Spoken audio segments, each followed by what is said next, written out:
bro. We're getting hate, bro. Some people calling us like, there was one person who was like, beta soy boy, Gen Z softies and shit. And I was like, brother, And get that a is somebody life. who still watched the movie. Earl Sweatshirt came along, bro. And I think that's why, like, even though it is a very depressing album, sometimes it's good just to know, like, other people feel how you feel, right? I think I was 14 years old, bro.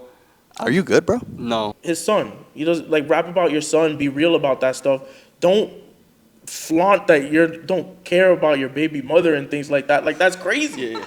I would like to expand the definition of influencer here a little bit, because I feel like influencer almost sounds like a slur, bro.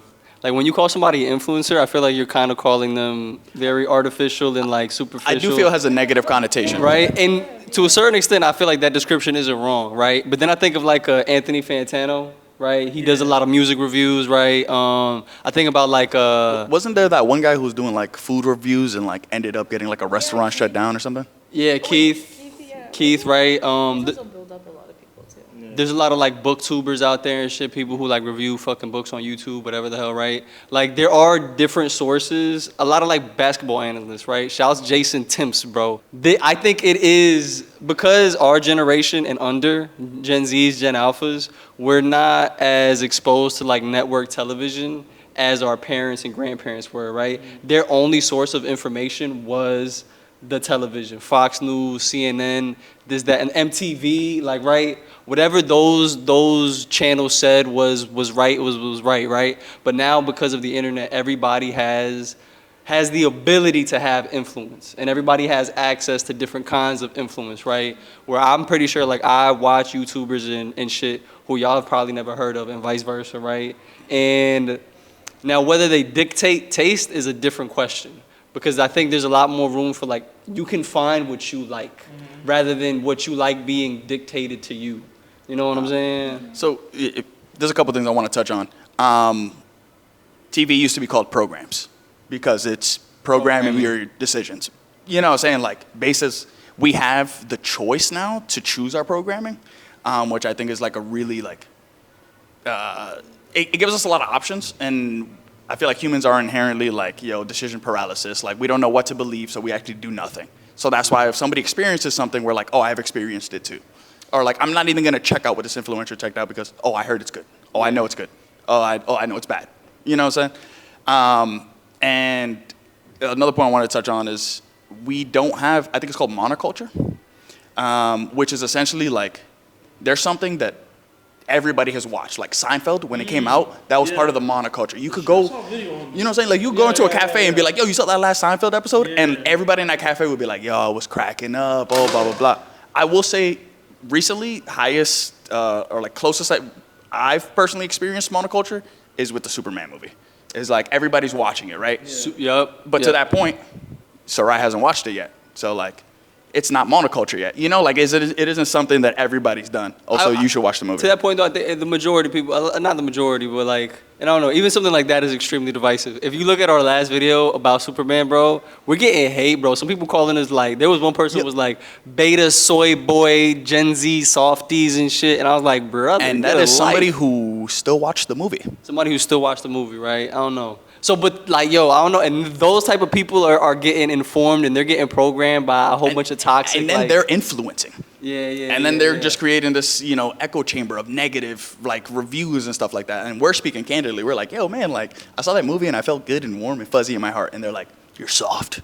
You're weak. You're not a man. It's like, who's telling you this, bro? And I think in a sense, influencers have kind of replaced, just because there's so many options now that I think going back to the decision paralysis, like there's a good and bad with all of the influencers and how niche things can be, that nothing can really stick, and that's why things go so quickly. So I don't know, I feel like yes. I think that's my answer, yeah. Valid answer. Who are your favorite influencers on the media space? Drop it in the comments. Let us know who you like. Let us know who you hate. All right. Is it us? If you hate us, let us know. They hate us because they ain't us, though. Yeah, bro, they still like, comment, subscribe, so it's all good. Shouts Philip DeFranco. Love Philip DeFranco. Shouts Abba and Preach. Love Abba and Preach. Shouts my mom. She's a good person. Yeah, bro. You know what? I also rock with you. I'm thinking, does streaming ruin, let's just start with that. Does streaming ruin the magic of music and movies? Let us know what you think in the comments below. Okay. Or does it democratize access?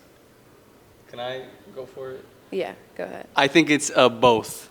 I think streaming has definitely, because we live in a very convenient society, right? And convenience can be a good thing, all right? You can have entertainment whenever you want. You can have food whenever you want. You can do a lot of things without leaving your house, all right? And that's important because, I don't know, imagine, I don't know, you're disabled, right? And you can't always get to the movie theater. Or imagine, like, you're freaking poor and the movie theater's is dumb expensive. That was a $20 ticket for the IMAX for me to go see Superman, bro. And I was like, God damn. And that was and it was still the matinee. It was still the 15% off, bro. You saw it in Dolby? I saw the IMAX, bro. And I'm like, yo, bro, I still $20, bro. Like, I remember when I was a little kid, this shit used to be way fucking cheaper, right? Yeah. Versus like, I don't know, $8 a month, and I could stream whatever the hell I want on Netflix, right? I don't gotta go buy multiple CDs.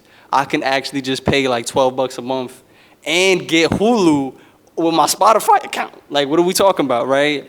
But I don't know, bro. There's something about the movie-going experience. Like being in the cinema, being with the crowd of people, bro, seeing that Superman on such a big screen, everybody clapping at the end, bro, like everybody laughing with each other, like there's something beautiful about that, man. There's just something necessary about that. And you know what I really, really hate, what I think definitely cannot be streamed is stand-up comedy. Watching a stand-up comedy special just feels like it's on streaming. It just feels terrible now. I know Bill Burr is funny. Bill Burr has made me laugh so many times. But when I watch his Hulu special, I'm like, ah. But I know it'll be different if I was in the crowd. You know what I'm saying? Yeah, some things you just need to be there in person for and experience. And I think streaming kind of takes away that sense of bonding. Like you're talking about, like the movie going experience, like being there with your friends and bonding and watching this movie all together, hearing people laugh and like hearing people like make jokes or whatever. And I think also it starts turning into more of like a business. Now like streaming is like the thing, right? So everyone is focused on that business aspect of it. What's gonna stream well, what's gonna stay there, how much money are we gonna make? And then when you focus more on the business aspect and the money making, then yeah, that magic is gonna go away because you're not focused on the passion and the art, the stupid movies, because maybe it's not gonna stream as good. Maybe do you have anything to say perhaps on like the way streaming has messed with like the budgets? Yeah, I mean, I would want to say that I think there's definitely a lack of curation. I think studios and a lot of streamers are trying to pump as much things as they can on these services, and it's to the point where like it can overwhelm a consumer or a subscriber because they're probably spending half an hour trying to look for something they want to watch, and that could be something really bad because there's just a lot of stuff. You're getting That's too so much, and I think the main issue is that curation. Like, think about it. There's a lot of things that are made for theaters, and there's a lot of things that can be made specifically for streaming, and there could be a balance of both. And I remember that being a giant discussion because during COVID, like, theaters were gone, and a lot of filmmakers were discouraged because some of the films they were making, instead of getting the promised theater window, they were getting promised that now we're just going to throw it on streaming. And people would take the time out of their lives to make something gigantic. Like I remember Christopher Nolan with Tenet. That was a huge issue because it was coming out at a time where theaters were shut down, and he was discouraged because they were thinking about just throwing his whole film on HBO Max, and it was like. Yeah, I think streaming can take away like the sense Yeah. of being special. Yeah, and with certain films, they're just made for theaters. Like they have the IMAX cameras; those are strictly used for IMAX movies, and they're meant for those to be played in theaters. And then there's certain things that just play really well at home. Like you can watch like a good sitcom at the house, or somebody will make a show that feels like it could play really well on a phone or at the crib. It's all about curation, and I honestly advocate as well that the films that get made in theaters, they belong at home too, because there's some people that just can't make the theater, and I get that. But there's also a way of doing it where like, these movies come out and they're in theaters for like 30 days and then now they just land on streamers. Like, they deserve as much shine as it used to. Like back then, it would take us 3 months just to watch a movie that was in theaters, and it's because those movies don't get a lot of love, and that's why it takes a long time for us to have conversations about the movies. And it sucks because there's actually been moments where, we want to go watch something, but it's streaming now, and we can't go see it in the theater the way everyone was talking about because the window's so short. Absolutely. So there's definitely a balance, and I think it's all about curation. And I think rather than just throwing stuff at a wall, just being more mindful of how they're approaching these things. That's the whole thing. Take it after you. Go ahead. Yeah. Couple things you brought to light that I wanted to touch up on. Movies not getting their shine in theaters. Bro, growing up, I saw Shrek 4 to 6 times in theaters because I wanted to see it again. And it wasn't available anywhere else. And they got their money back. And it was an experience every time. Like, the family went out, we saw this movie. I think that was very wholesome, and that's not something we're going to get back, for sure. There was something else. I think it was more in line with, like, maybe the budget or stuff like that. Oh, like Tenet streaming and stuff like that. I think the movies are making a comeback. And being in a theater and kind of like what Soraya was saying is like the energy fills the theater, bro. Then we were watching. What was it? Was the Materialist? We watched the Materialist. And that dude was cracking up in the back, and every time he laughed, we laughed because we knew it was funny. And it's sometimes like someone else's joy makes your joy. It felt like I was making a friend. Yeah, exactly. We left. We were like, I rock with that guy. Never made eye contact with him. Never saw him, but I was like, that dude. If he needs a drink, I'll buy it. I have too many moments like that with theater. So like, there's a lot of moments I have watching movies in theaters. I have more moments like that rather than thinking about watching something at home, by myself, or like, I've honestly never had, I've had moments where you watch stuff with friends, but I have more moments in theaters doing that rather than inviting people over to the crib and watching something on a streamer. Yeah. I got one last comment. Prep. I was like, I got a couple things to say.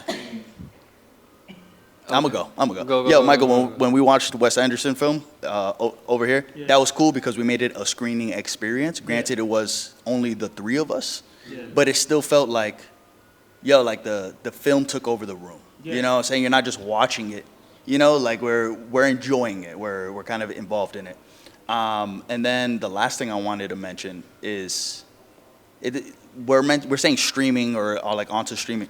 This is not including Twitch, YouTube, you know what I'm saying? Like, these are not like for streamers. This is like Paramount Plus and all. Yeah, we're talking about streaming products. And that being said, and this, for me, applies heavily to music. If you have your taste, if you know what you like, there's no way the streaming can destroy the authenticity. Granted, that's for music. You know what I'm saying? Like, But finish. Okay. I got something. You know what I'm saying? He's cooking. And like I say, if you have your own taste, if you can curate your own ideas, that's also kind of ties into the last question about like influencers and stuff like that. If you know what you like, then it's not gonna affect you. But you have to know yourself. You can't let other people make decisions for you. And I feel like seeing what's popular, or like, I know there's people who only listen to the top 100 songs. Or like they only listen to radio hits. And like, that could never be me, bro. I want that underground. I want that I never heard of. I want to hear some dude from the Midwest making a song about how he loves cats and dogs.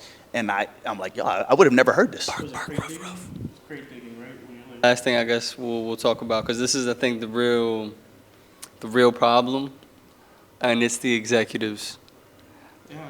Like, we talk about how many you need 1 million streams on Spotify just to get, like, I don't know, like 30 racks, right? And 30K, I mean, that's somebody's probably annual salary, to keep it a buck. But it's like 1 million streams versus 1 million actual like disc sales, right? What does that mean for the artists? What does that mean for their profitability, right? When we're talking about like, talking about South Park in an earlier clip, I got Kenny on my phone case, bro. We're getting like Paramount Plus, they're having contract issues with HBO, and now the writers are getting involved, and essentially they're like ruining the show for the fans. A lot of these executives, a lot of their corporate greed and whatnot is fucking up our art. And I don't know, that I think is the biggest insult and the biggest injury caused by streaming at large, right? Oh yeah, nah, that's the last thing. Yeah. Money ruins it. Is really what it is. I got a homie in the UK. His name is Zidane. He actually made an app called Fire Pit.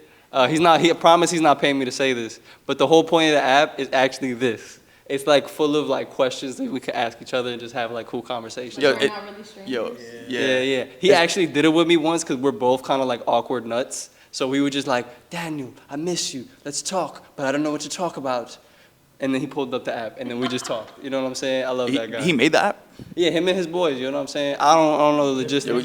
We gotta link that, bro. I'm pretty sure. Yeah, I'm we pretty gotta link sure. Yeah, that. we check it out. Yo, Z, I got you. Are awards like the Oscars or Grammys still relevant, or just industry PR? I want to say that, I think we're all on the same page on this one. yeah, I mean, Fuck the Oscars. Fuck the Emmys. yeah. I mean, Never from history and just learning about the Oscars for the most part, I remember walking into the Academy Museum and learning about the history, and I'm not gonna lie, it's kind of fucked. Like, it's really sad because it should have been, there's this group of men and they want a night where they could celebrate film. That's what it should have been. Pure-hearted and good. It should have been a night where people come together and celebrate film. But I think throughout the years, it ended up being something very money hungry, I guess. Very much like buying. It ended up turning into something where you're buying an award rather than really acknowledging something that you want to celebrate. You know, and I think that's like what had happened with the idea. Where that's what I mean when I say that it's kind of fucked, because I don't think the concept is fucked, but I think what has been done to that concept ended up being fucked. And I think I don't know if the same thing happened with the Grammys, but I really do think that yeah, Bro, I think the money ruined it. yeah, I think the concept of having a night where you can celebrate all the art that's been made, cool. Fire. I think it's an incredible concept, and I think it's important for us to have that because, you know, as years go on, we want to figure out yearly what's the best art that came out. You want to praise. Yeah. You want to give praise to good art. Yeah, but the thing that sucks now is that it's almost feels like the award's been bought. Like, I've heard stories about films spending millions of dollars for a campaign run. Like, you know, these are. I mean, I get it. You know, you're campaigning for your movie to become Best Picture, but The movie should just speak for itself. yeah, it should speak for itself.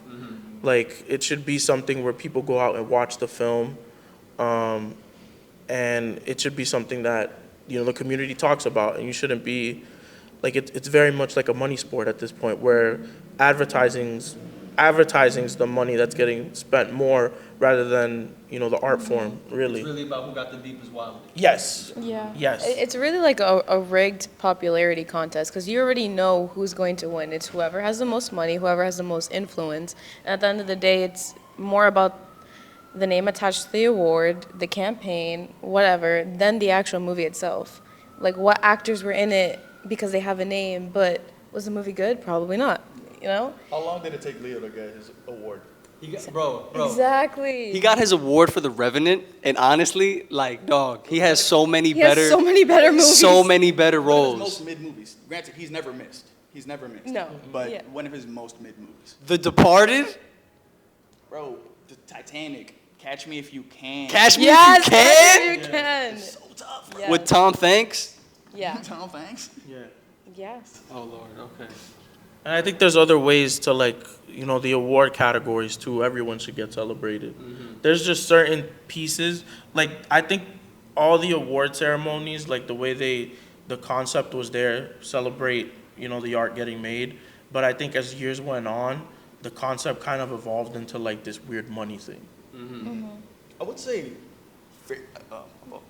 I would say fairly recently. I think almost like COVID was like the really big turning point for me. Like maybe that's just when I started noticing. Yeah. That I was just like, yo, like none of this like makes sense. Like none of this matters. Like, and also it's like, oh, it's up to votes. Like, who votes, bro? Yeah, that's It's- another thing It's too. within the people that are there that are voting, but half the time they don't even watch the movies that they're voting for. They're just voting on like I said, it's a popularity contest. It's not even about the actually, art. it's I think more recently I just saw on the, I think it was reported that officially they just made that a rule. Yeah, they just made that Like, rule just that you have now to watch the for the movie that you're gonna academies. vote for. For the academies. crazy? Like now that's And a even rule. that is based off of an honor system. Yeah. Yeah. And it hurts because I see directors like Edgar Wright, like this guy, he's one of my favorite directors of all time, and he takes his time and watches every single movie that gets nominated for an Oscar. Like, think about it. And you only have like, they announce it, I think, a month in advance before the award show. So he's staying up late. Yeah, unless he's already seen it, you know, yeah. like as the years went on. But he has to watch the other stuff too. I've tried it. I can't, like, it's a lot. I'm not saying I can't do it, but like, it's a lot of movies. Yeah, it's a dedication to the craft. He does it for the Yeah. love of the game, And you he respect votes it. and takes his time Yeah. and he shares like lists of all his favorites and he shows people and, you know, sends them love and everything. Like, that's a real Academy member. That's what an Academy member should be. Absolutely. You know? Absolutely. Yeah, if you're not willing to make that sacrifice, get out the team. Yeah. Honestly. Yeah. Okay. I got nothing to say on that topic besides what I said. You know, okay. I am really excited for that new Leonardo DiCaprio movie, the one where he's looking one for battle after another. What is it called? One battle after another. One battle after another. Yo, that shit looks like it's gonna be fire. It's gonna be fire. What's PTA? Paul Thomas Anderson? Paul Thomas Anderson? Yeah. No relation? Paul Thomas Anderson? He did No relation Boogie to Nights. West. He did Boogie Nights, There Will Be Blood, Oh, There Will Be Blood is nasty. The Master. Oh, The Master is also nasty. The Master, that's what R.I.P. Philip Seymour Hoffman? Yes. Oh yeah, yo, R.I.P. Philip Seymour Oh, Hoffman. and another fun fact about the movie, it's Paul Thomas Anderson's most expensive movie, and he shot it all on 70 millimeter, and it's going on IMAX. Is he related to Wes Anderson? No. Okay. That's why I said no You know relation. relation. All right. Who, you drew or, oh yeah, it's your turn. Not that I'm aware of. I don't think they're related, though. I don't think They cousins. Okay. You got 2 questions? No, this is the old one. What album would you play if aliens landed and asked, "What's music?" What's music? Just like that. I have a funny one, but also serious. Journals by Justin Bieber. Hold on.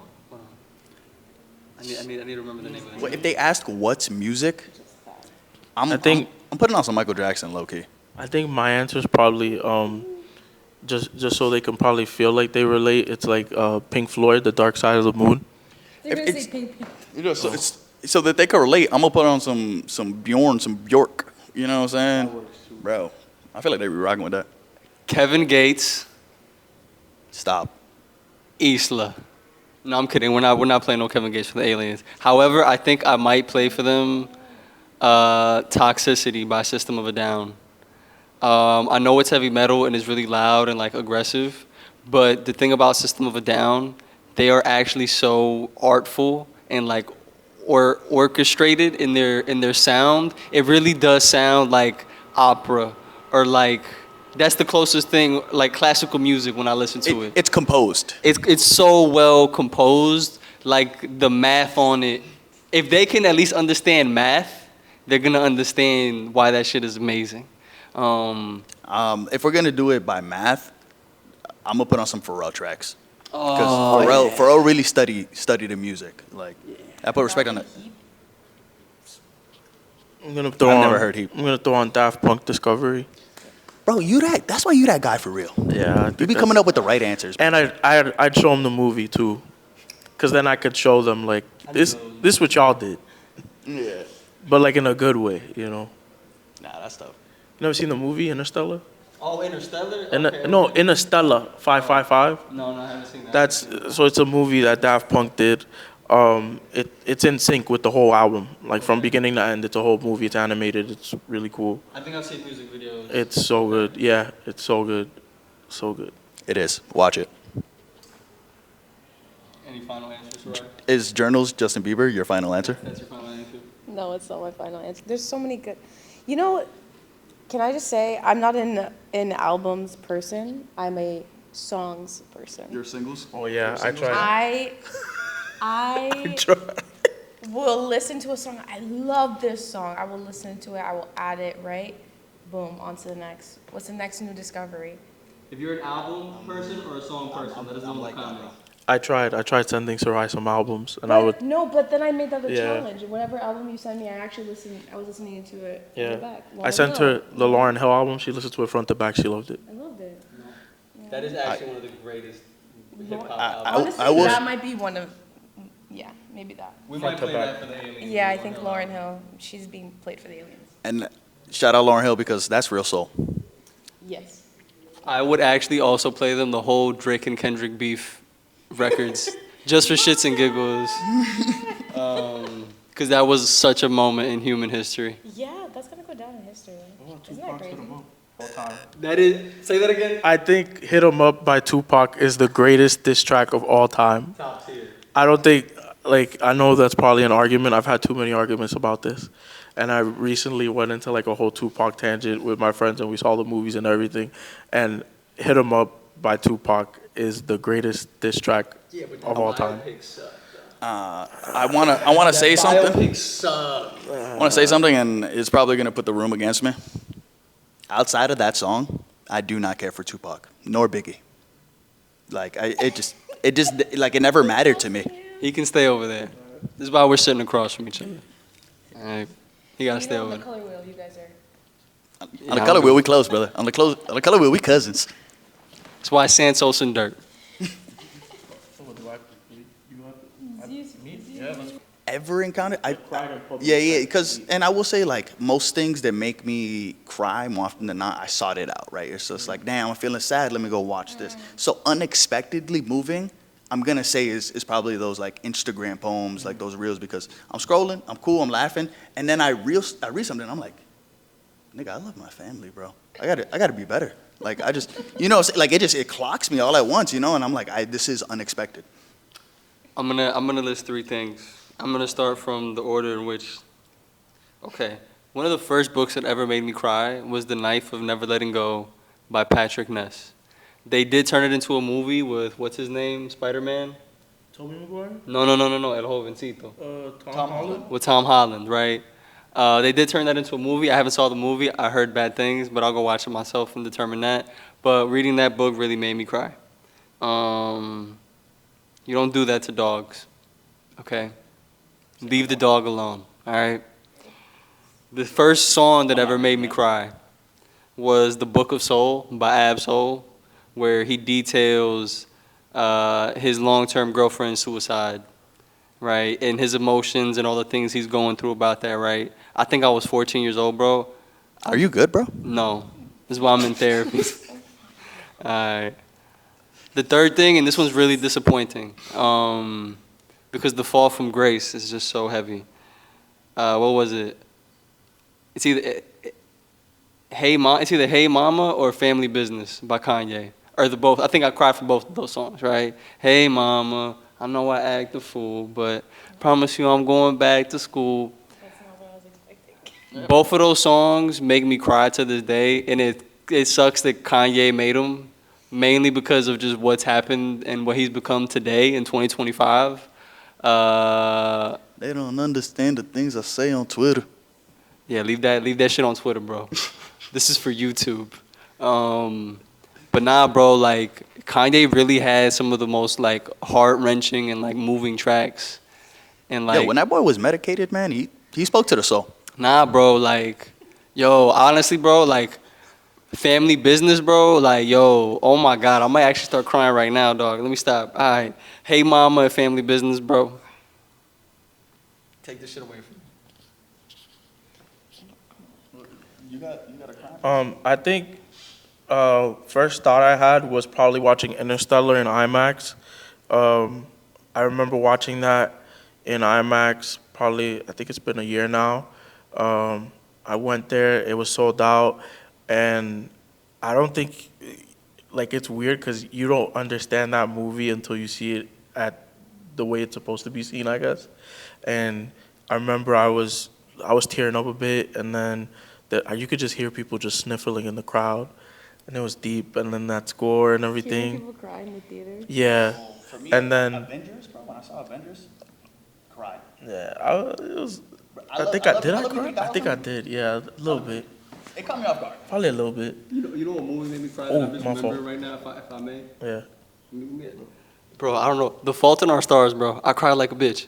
The Fault in Our Stars, bro. Oh, I'm sorry. I audiobooked it, and I remember, when you get to the part, I remember I was in my car and I was like, no, no, You no. didn't see it coming? It can't be like this. Yeah, that's what I'm saying. It's like I mean, you see it you coming, knew. but then when you hear it, matter. it's not unexpected. when you hear it, you're just like, Yeah. no. And then the second one that came to mind was there's a specific episode in the most recent season of The Bear that just made me like think about basically why they do what they do on the show and why they haven't why they go into that restaurant every day. And when I saw the specific episode, I don't like spoiling stuff, so I'm not gonna tell you the Family episode. dinner. No, it was Family Dinner was great. it was a different one. This is the most That recent season. that we're talking about. okay. Yeah. There was an episode in that most season that like you kind of just sit there and you realize like why these people go into that restaurant every day, and like you it kind of puts you into perspective, especially with like all the stuff that we've been like witnessing with like Al Tayel and like other things too. I kind of like sat there and I just kept thinking about like a lot of things like that, and then the show and like these characters, they're characters, bro. And like it almost got to a point where like I felt too attached to them, and I just witnessed like why they stay there, why they keep going every day to that spot, and like it almost made me like ball out like crazy. But yeah, It's like a moment of Sonder, but like a moment of Sonder, just like but with a TV show. Like yes, these are characters, but like they are truly living their own lives and having their own experiences, Yeah. and being able to like see that and feel it too. You know what I'm saying? Because that's what's crazy is that like we're all gonna leave, and we're all gonna deal with our own traumas and stuff like that. But being able to peer into someone's like psyche like that is definitely like a moving experience. Yeah, it's true. Dang, I don't really be crying like that. But I'm sorry, but no. I'm gonna throw up, and then she cried. Oh, that's also a movie that made me cry. Yeah. Shouts to Sarai for making me cry, bro. Yay. Go watch him. I think I'm gonna throw up. No, but like one movie that actually made me cry is Imperial Dreams. I've never heard of this. That movie actually, like, that was like one of the first, and I think one of the only movies, like, I've gotten like emotional. I don't have a heart of stone, okay? I get emotional. But like cried, that movie. Oh, like you was. I was like, whoa, like this movie made me cry. Yeah, it's so, you should watch it. It's about this father who just got out of jail and he wants to be a writer. And he's trying to write like poetry, like a book, like he wants to make something of himself, and everyone is just trying to drag him back into like selling drugs, being crime, all of that. And he like is with his son, and the way the story unfolds is just, bro, it's heartbreaking.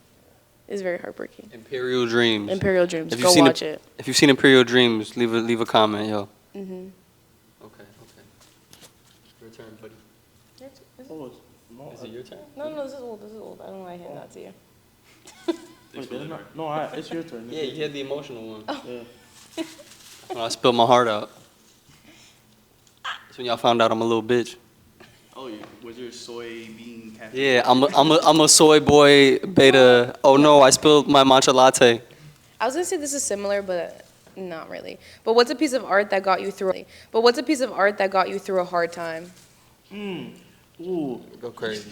You know what? That just Adaptation, the movie Adaptation with Nicolas Cage.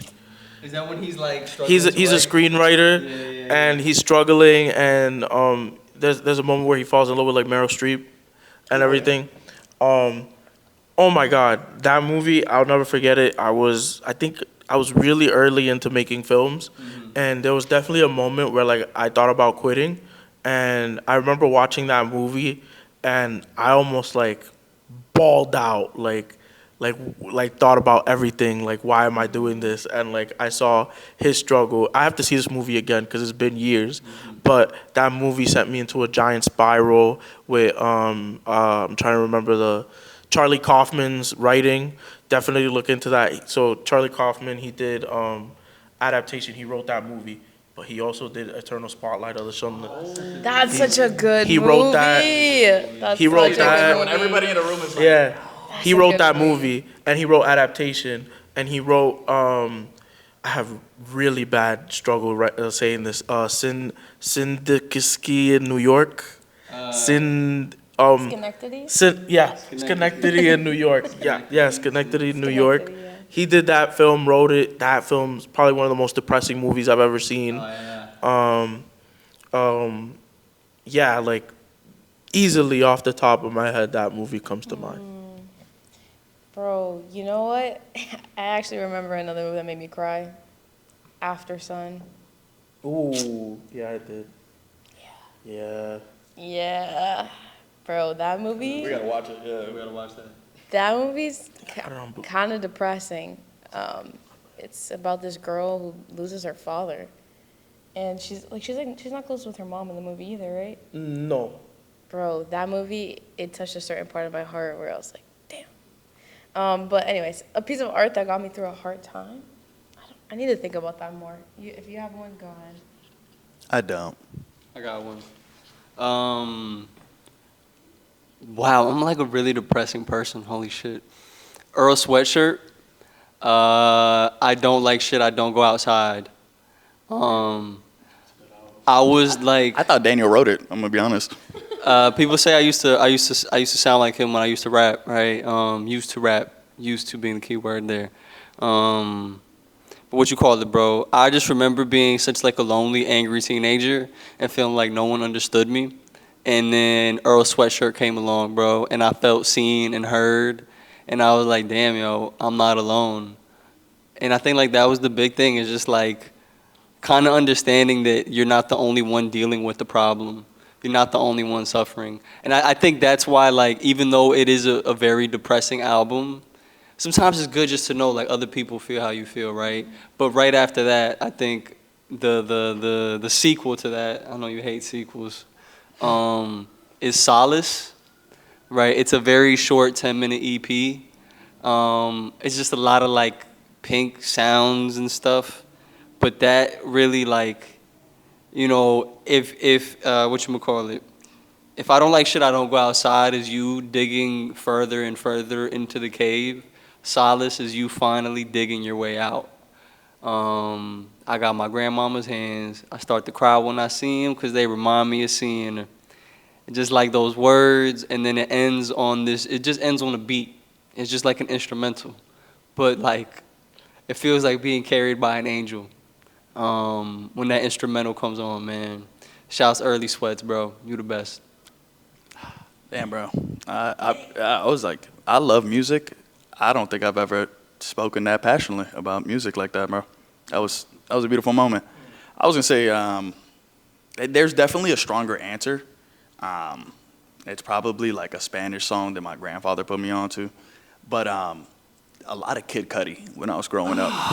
Off on an adventure. Bro, he made me feel seen, bro. Like with Kid Cudi, I definitely, like, it was kind of like that same sense where you're like, man, I'm not alone. Like, somebody else is struggling the same way I'm struggling. Like, I used to tell my brother, I'm like, yo, I feel like he's me from the future, bro. Like he's writing about my life. And my brother's like, you and everybody else, bro. Man on the Moon, the album, front to back. That was one of the albums. Man on the Moon, front to back. Oh man, Cudi Zone, one of my favorite songs ever. Yeah.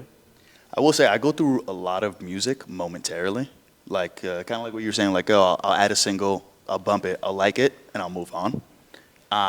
There are a few songs that like I go back to, and damn, hold up, I just remember something. Jend, I know. I listened to it 2 days before I found out my grandma was passing, I bumped that shit the whole way through the funeral, through the wake. Like, I was just like, What song? Jend, I know. Like, one of the main lyrics is like, I know it's been hard. And like that alone, I was just like, all right, I'm not alone. I'm like, yeah, I found solace in that track. The two mics. That's all right. That's all right. Honestly, I'm gonna say the Bible. Shout out the Bible. Like the body, like the word of Christ.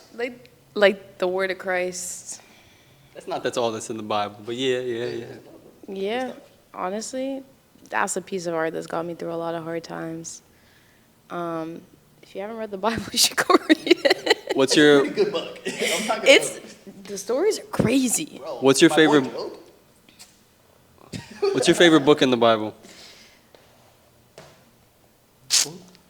Yeah, the Bible isn't just The Bible's one book. made up of different books. Honestly, I'm a pastor's kid, so like I know an excessive amount. It's an anthology, right? Or is it- That would be the definition. Matthew is good. Corinthians is good. Psalms. Ephesians, fire. I haven't gotten that. Yeah, I'm gonna say those are my top 3. Okay. If you think the Bible's awesome, I guess hit that like button. Yeah. Hit the like button for Sarai. The rest of us are some heathens. Have you ever outgrown a piece of art you once loved? What changed in you? I'm gonna tell you right now, Eminem. Just off the rip, Eminem. When I was a little kid, I used to love, and I think that says a lot. When I was a little kid, I used to love Eminem. There was, the lyricism was fire, like he could rhyme his ass off. I thought that shit was super cool. But I guess I was too young to understand the actual content of what he was saying in most of his songs. And when I got older and more emotionally mature, I was like, damn, bro, like, you're fucked up. And like, you need some help. Like, you know what I'm saying? Like, that shit was, you know what I mean? Like, it was, I think a lot of stuff coming from a very like broken and hurt person.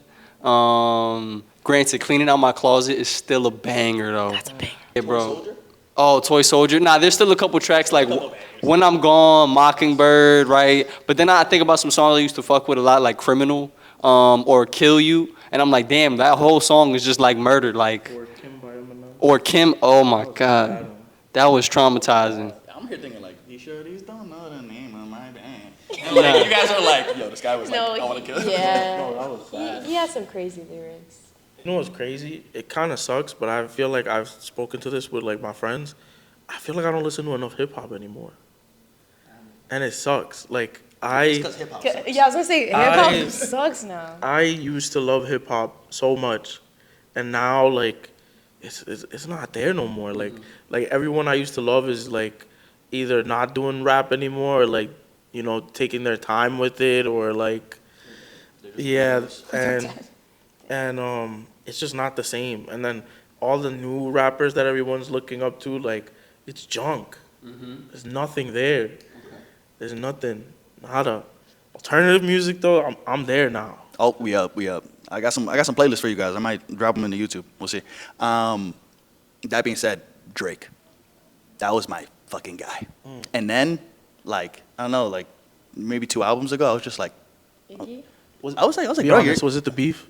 I think no, bro. This is prior to the beef. I feel like I've outgrown him. But that or he just talks about shit that I really can't understand. You know what I'm saying? Like, I've never been to Turks and taken a flight to catch another flight to I take feel like a. all his songs are the exact same though. Yeah, exactly. Like before. I think the beef did it for me. I'm not gonna lie. Yeah. Like as cliche as it sounds, like after the beef happened, I really sat with myself and I started like seeing Drake for like what his music really is.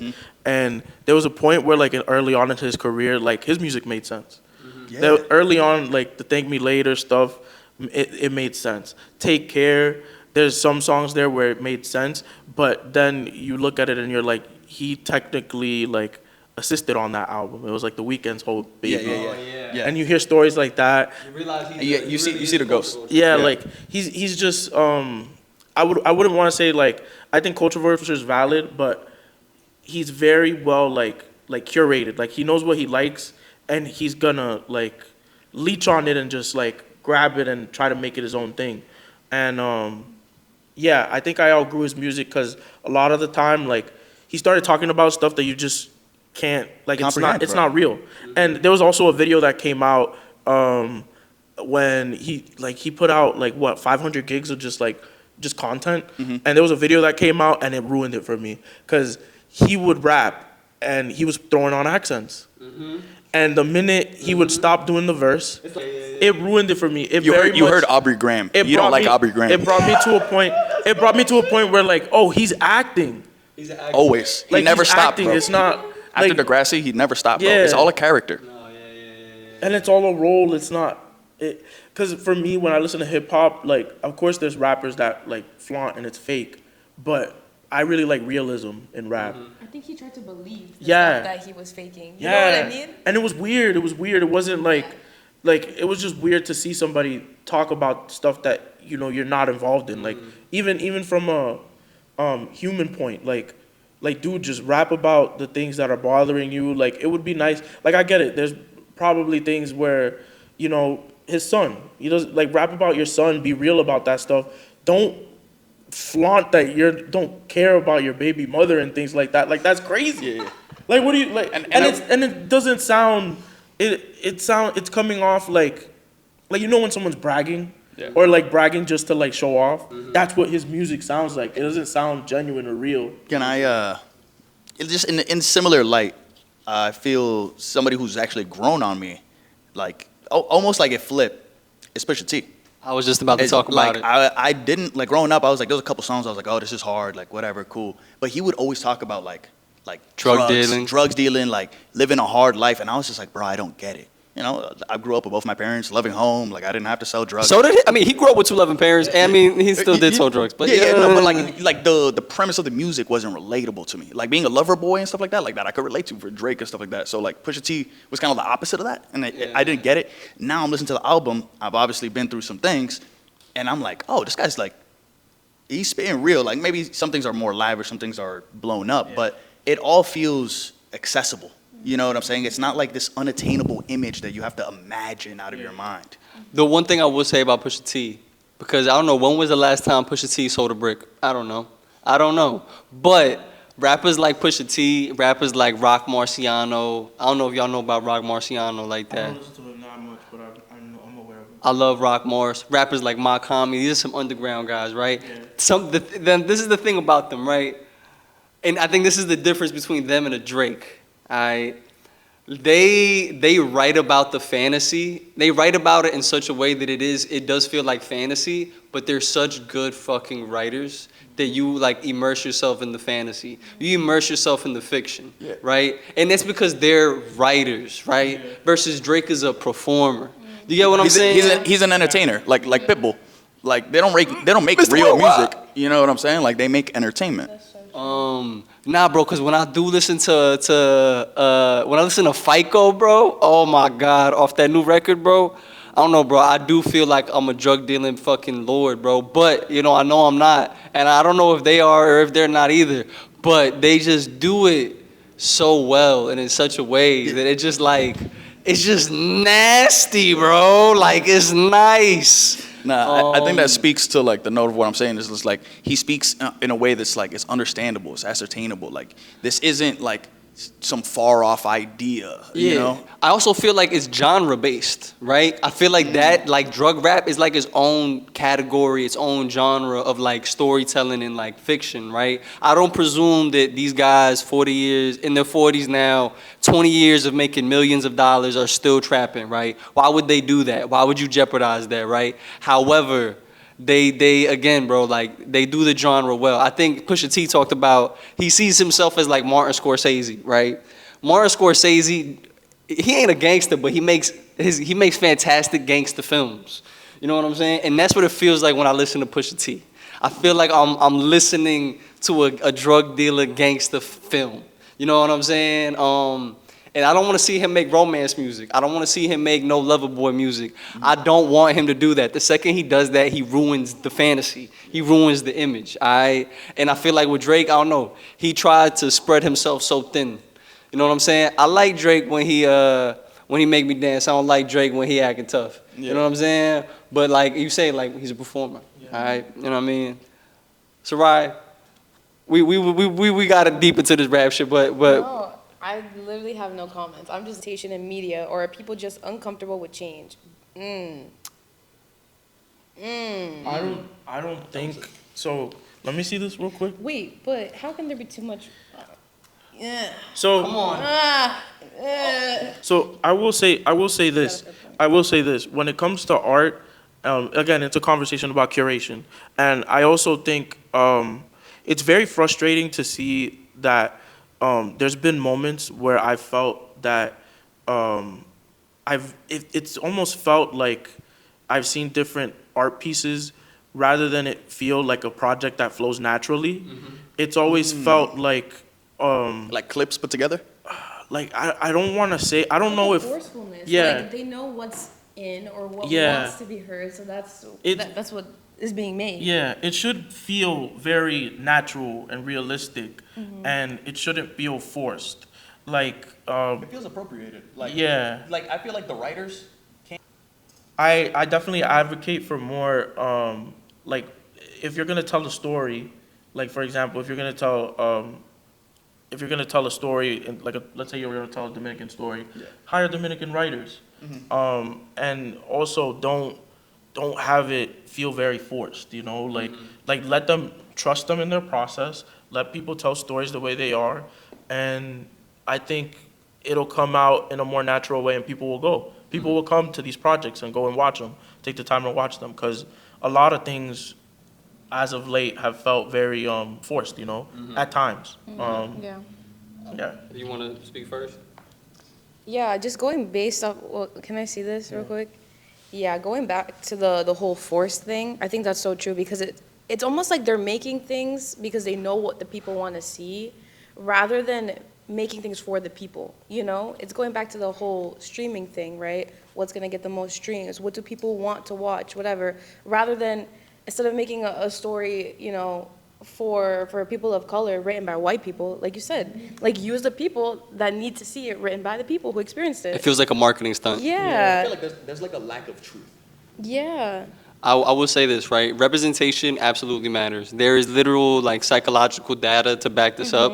When you see people that look like you in positions of authority on camera, it tells you unconsciously that that is also attainable for the self, right? That's the problem with, you know, communities like ours, black and brown communities, where a lot of the people we see are either athletes or musicians, right? Everybody, when I was in high school, I wanted to be a fucking rapper, all right? Because I'm like, that's where everybody who comes from where I come from, that's how they find success. So many other my friends, they wanted to go to the NBA. Yo, Lil 5'6" Harold, he wasn't going to the NBA. I'm sorry, Harold. You ever seen Hoop Dreams? You ever seen Nate Robinson? Yeah, but that's like one out of how many, bro? He is actually 1 in 7 billion. That's what I'm saying, bro. Hoop Dreams, great movie. I haven't seen Hoop Dreams, but I have seen, White man can't jump. what's the one with Jesus Shuttlesworth?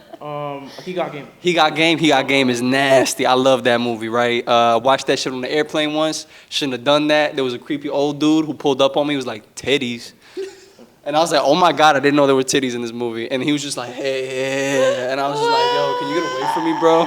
Your life is amazing, bro. Oh my God. I was not ready for the breasts. That's like the time on the train, bro. When you're talking to that dude. Oh yeah, I was on the train once and this dude started talking to me about masturbate and I'm like, bro, what the fuck? I just met you, bro. What the hell? All right, go watch that. I'll link that to another video. Yeah. Go crazy, please. I don't think it's necessarily the representation that's the issue or like too much of whatever is the issue. I think it's more so it's going back to the whole force thing, right? If things were just made naturally because we want to truly represent a certain culture or community, then there would be no issue, right? It's like, yeah, there's going to be movies or music about this culture, this, you know, group, whatever. Instead of, oh, we haven't done this representation for years, so now we got to force it down everyone's throat and it's unrealistic, written by people who are not even part of that group or culture.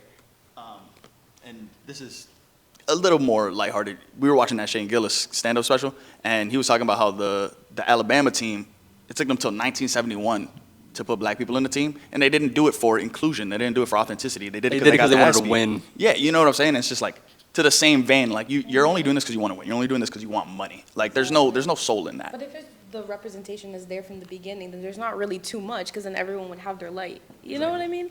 But now it's just like it comes in like these sort of waves of what's in, what we want to show, whatever. It's kind of like how every Pride Month, every company, Yeah, Fortune like all of a 500 sudden, starts- like, yeah. it's like, oh, gay rights, and then it's July, and it's like, no, not anymore. Yeah.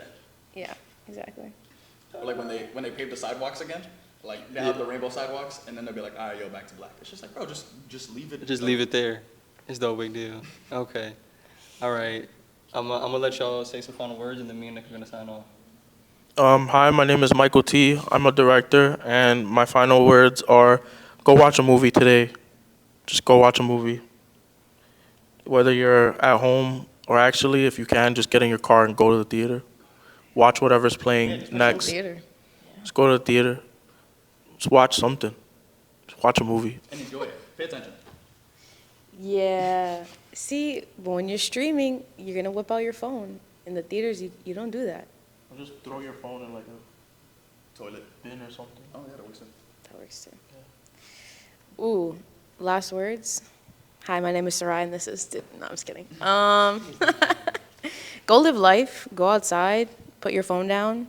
Stop scrolling. Don't doom scroll tonight. Make that a challenge. Do not doom scroll tonight. That's my last words. And then watch a movie. And then watch a movie. Now over time I just hurt myself, so I just. Oh my Lord, can you help